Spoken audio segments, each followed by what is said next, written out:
RTC బస్సుల్లో మహిళల ప్రయాణాలపై కావాలని కొన్ని వీడియోలు సోషల్ మీడియాలో వైరల్ అవుతున్నాయని వాటిపై విచారణ జరుపుతామని మంత్రి పొన్నం అన్నారు.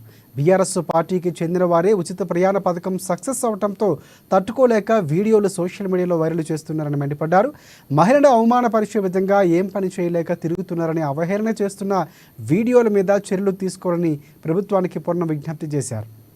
నాకు ఇప్పుడు హుజురాబాద్ నుంచి జమ్మిగుంట పోతుంటే బస్సులు అట్టిగిన ఎల్లిపాయలు తీసుకుంటారు పోతున్నాను వీడియోలో. నేను ఎవరు చేసినా వాళ్ళు చేయకపోతే ఊరికే దొంగ అంటే మీరెందుకు భుజాలు జరుపుకుంటా ఉన్నారు? నేను రవాణా శాఖ మంత్రిగా మా ప్రభుత్వము డిసెంబర్ 9 నుంచి ప్రవేశపెట్టిన మహిళల ఉచిత బస్సుకు సంబంధించి మొదటి నుంచి కూడా కండ్ల మంట జరుగుతోంది. స్కీమ్ సక్సెస్ అయిందని ఆటోల కార్మికుల పేరు మీద ఒక మాట తీస్తా ఉన్నారు. మీకు బస్సుల్లో మహిళలు ప్రయాణం చేయడం ఇష్టమా లేదా? వాళ్ళను అవమానపరిచినట్టు నేను ఇప్పుడు 70 కోట్ల మంది మహిళలు ప్రయాణం చేశారు. దాని మీద సోషల్ మీడియాలో మీరు వీడియో మీకు అందరికీ సబ్మిట్ చేస్తా. సభాపతిగా నేను మిమ్మల్ని విజ్ఞప్తి చేస్తా ఉన్నా అధ్యక్ష. మా ప్రభుత్వంలో నేను మా గౌరవ మంత్రులందరూ కూడా ఆ విషయం తెలుసు. నేను అధికారులను కూడా ఈ వేదిక ద్వారా కోరుతా ఉన్నా, ఎవరెవరైతే మహిళలను అవమానపరిచే విధంగా సామూహికంగా బస్ ప్రయాణం చేసిన 70 కోట్ల మంది ఇది ఏం పనిలోకి ఎల్లిపాయలు తీసుకోవడానికో బ్రష్ చేసుకోవడానికో వాటికి ఎడిపోతున్నా అంటే ఆ ప్రయాణం చేస్తున్నా అనే విధంగా అవహేళన వీడియోల మీద చర్యలు తీసుకోవాలి.